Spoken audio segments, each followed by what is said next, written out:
La Sala de lo Civil del Tribunal Supremo ha matizado hoy que la banca solo deberá devolver las cantidades cobradas de más por las cláusulas suelo declaradas abusivas a partir del 9 de mayo de 2013, fecha en la que anuló aquellas que no cumplieran con los criterios de transparencia. El alto tribunal dará a conocer esta nueva sentencia cuando esté redactada y firmada, según una nota informativa. Nos preguntamos si esta sentencia beneficia a los consumidores o sigue protegiendo a las entidades bancarias que no quieren dar su brazo a torcer. Pues le vamos a preguntar a Manuel Pardos, que es presidente de ADICAE, que es la Asociación de Usuarios de Bancos, Cajas y Seguros, que vienen luchando este tema desde hace más de 4 años. Un dato: las cláusulas suelo afectan a 1,5 millones de hipotecas. Manuel Pardos, presidente de ADICAE, buenas noches. Sí, buenas noches. A ver, para empezar por el principio, ¿qué es una cláusula suelo?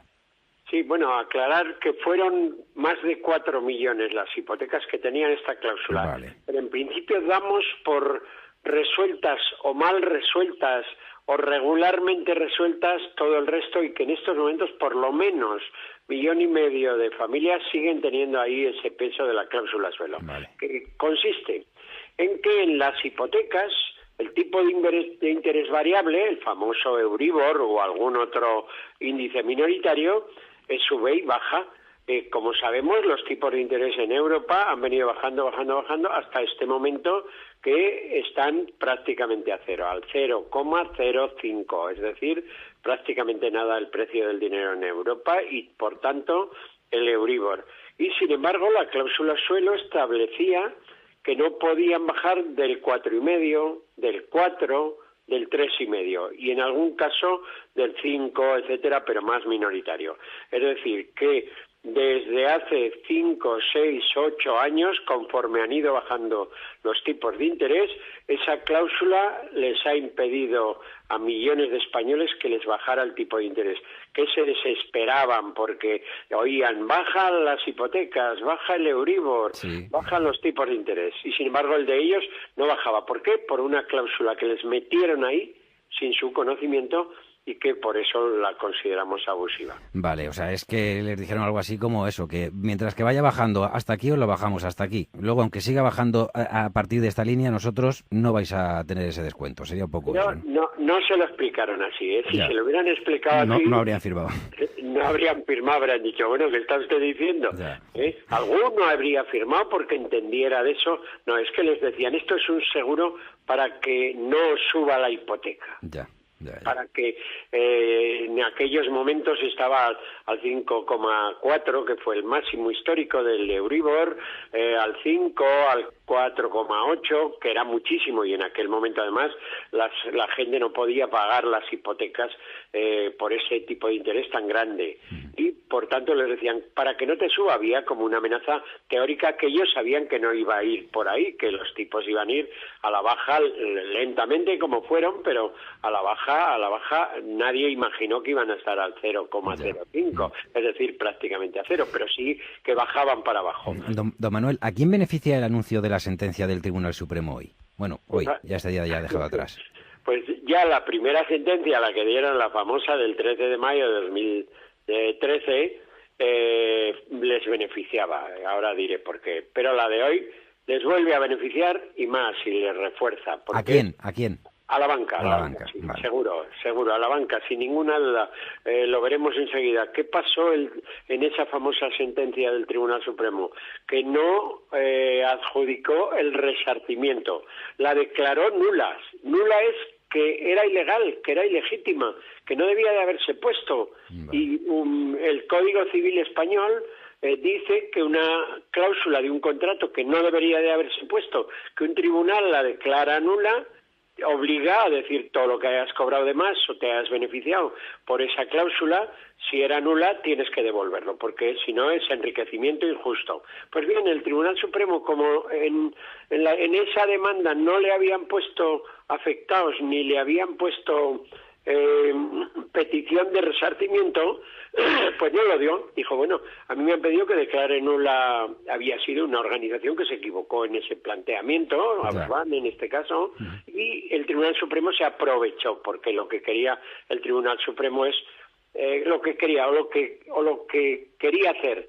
No quería perjudicar a la banca. Decían: hay que salvar a la banca. Si le hacemos devolver todo el dinero acumulado de años de la cláusula suelo, tendrán muchos problemas. Bueno, ya los tenían de todas las maneras y los hemos tenido que pagar. Pero el Tribunal Supremo pensó que era prudente, entre comillas, el no otorgar esto, y como se lo ponían bien en esa demanda, pues no lo dio. Lo raro es lo que ha pasado hoy. Que explíquenoslo, porque es lo que nos tiene un poco confundidos, ¿no? Que Sí. de repente ha sido una rectificación.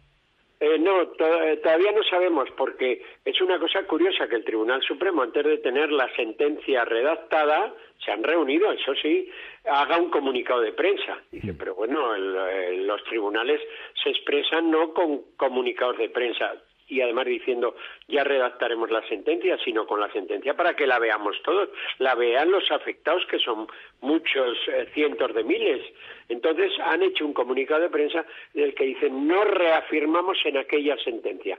No sabemos a qué demanda se ha pedido, a qué recurso, dice a un recurso del BBVA, que fue condenado precisamente a la nulidad de todas sus cláusulas, y por tanto podemos decir que lo ha dejado todo en el aire. Pero lo que colegimos del comunicado es que ha reafirmado que solo se devolverá desde el 13 de mayo, desde que salió la otra sentencia. Y decimos, ¿pero por qué esa fecha? Dice, bueno, pues que les ha parecido bien, porque no quieren hacer justicia. No quieren decir, si es nula, que además lo han reafirmado de nuevo, y eso es importante porque la nulidad está clara, pues que digan que se devuelva lo que corresponda, no desde el 13 de mayo. De todos modos, hay que alegrarse un poco de que el Tribunal Supremo vuelva a reafirmar la nulidad, porque eso quiere decir que seguramente entonces podremos acabar definitivamente con las cláusulas suelo. Porque hoy en día hay bancos, aunque la están utilizando, ¿verdad? La cláusula suelo.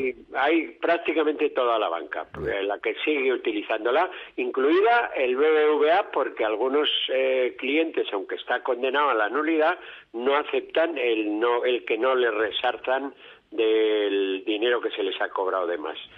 Vale. Entonces, ¿se podrá con esta segunda reafirmación ya acabar? Esperamos poder utilizarlo, porque mucho nos tememos que el Tribunal Supremo dice alguna frase por la que tendremos que seguir yendo al juzgado, como están miles de miles. Adicae tiene una macrodemanda con cerca de 20.000 familias, pero además varios centenares de demandas. Los abogados lo lee uno por todos los periódicos, porque ahora ya se hacen publicidad, su demanda a suelo, y los tribunales y hay ya varios miles de sentencias, de audiencias provinciales también, están diciendo que tiene que haber resarcimiento. Vamos a ver cómo aclaramos esa sentencia y cómo obligamos incluso al Tribunal Supremo, porque no tiene argumentos muy fuertes para negar el resarcimiento. Don Manuel, imaginémonos que en esa sentencia al final se dice que con carácter retroactivo que hay que devolver todo lo que ha sido cobrado injustamente porque era ilegal.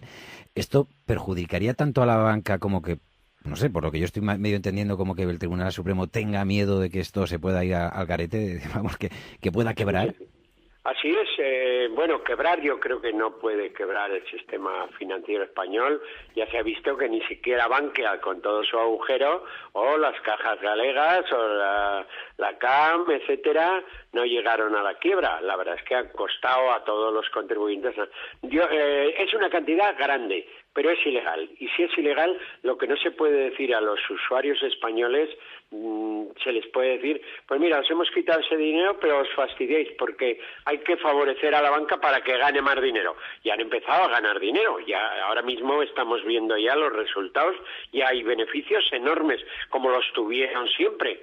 Bueno, creo que la quiebra no, y además de ninguna manera se puede justificar que unos usuarios determinados a los que se les ha impuesto una cláusula abusiva tienen que mantener a la banca. Eso sería absurdo, pero además es que, volvemos a insistir, no la arruina, pero le impide ganar esos dineros enormes que ganaban siempre. Quizá una de las pocas cosas buenas que puede tener una crisis como la que hemos vivido es que creo que casi todo el mundo ahora, cuando firmamos algo, cuando firmamos un contrato, cuando firmamos cualquier papel, miramos bien que eso que antes llamábamos la letra pequeña, o por lo menos intentamos entender lo que estamos firmando, porque algunas veces nos parecía como que no, que cualquier particular o cualquier empresa que quiera hacer un negocio con nosotros va a actuar como si fuera casi nuestra familia y no nos quiere perjudicar. No digo que nos quiera perjudicar, pero... Se va a mejorar eso, pero el presidente del gobierno, antes de ayer, hizo una propuesta que espero que se apruebe mañana y que en el próximo mes se discuta en el Congreso, un real decreto por el que se mejorará las prácticas bancarias legalmente, y esperemos que consigan por lo pronto la anulación de verdad de todas las cláusulas, que se quite ese peso de las familias, porque todavía hay familias que siguen en peligro de desahucio o de embargo, todavía parece mentira, pero después de 5 años y de todo lo que hemos vivido y de los 500.000 embargos y desahucios, pues todavía sigue habiendo muchas familias, la crisis no ha pasado para ellos.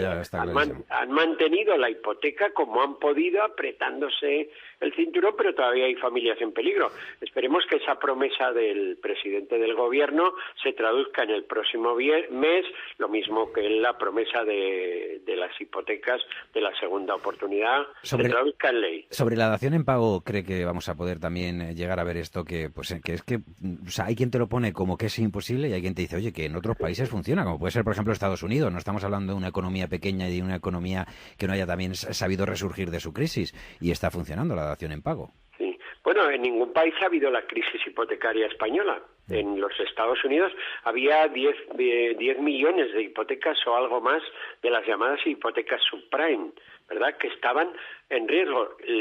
La Reserva Federal se lo dice al presidente Obama y lo primero que dice, aquí no se echa a la calle a 10 millones de norteamericanos. Bueno, porque eso le cuesta el puesto a Obama, a la Reserva Federal, etcétera. Y entonces decretó, por lo pronto no se le quita a nadie. Por lo pronto tienen una moratoria hasta que se restaure la economía. Se está restaurando y cuando se restaure la economía se verá si la gente tiene trabajo, si puede o no puede pagar la hipoteca. Si puede pagar la hipoteca, se restaurará la hipoteca. Bueno, eso ha dado un resultado tremendo. Eso se ha hecho también en Hungría, eso en Irlanda, donde somos los 3 países, Norteamérica, Irlanda y España, los que más crisis hipotecaria hemos tenido. Entonces, en ningún sitio ha pasado esto. No se ha impedido lo que se tenía que impedir. Nosotros decimos nunca en ADICAE, nunca es tarde si la dicha es buena. Si ahora se resolviera, esperemos que, aunque sea por año electoral, por electoralismo, decimos nosotros, porque algunos dicen, eso es electoralismo. Decimos, pues si se resuelve por electoralismo problemas tan enormes como el de los desahucios y la hipoteca o la cláusula suelo, nosotros decimos bienvenido sea. Ese electoralismo sería muy bueno si se hiciera así, prometer y por promesa electoral cumplirla. Muy bien. Pues yo creo que ha quedado bastante claro. Ojalá que podamos charlar más veces con usted, Manuel Pardos, presidente de ADICAE, pero que sea para decir eso, que al final, por electoralismo, por lo que sea, las normas, las leyes, quien nos gobierne, quien nos rige, que sea un poquito más lógico, que baje a la calle y que vea pues dónde está el sufrimiento o dónde están algunas alternativas que se podían tomar, como decimos, y que serían más lógicas, ¿no? Como que si alguien entrega su casa no tiene que seguir pagándola, que es algo, yo creo, que entra en la cabeza de cualquier persona normal. En fin, Manuel Pardos, presidente de ADICAE, gracias por habernos atendido. Buenas noches. Gracias a ti.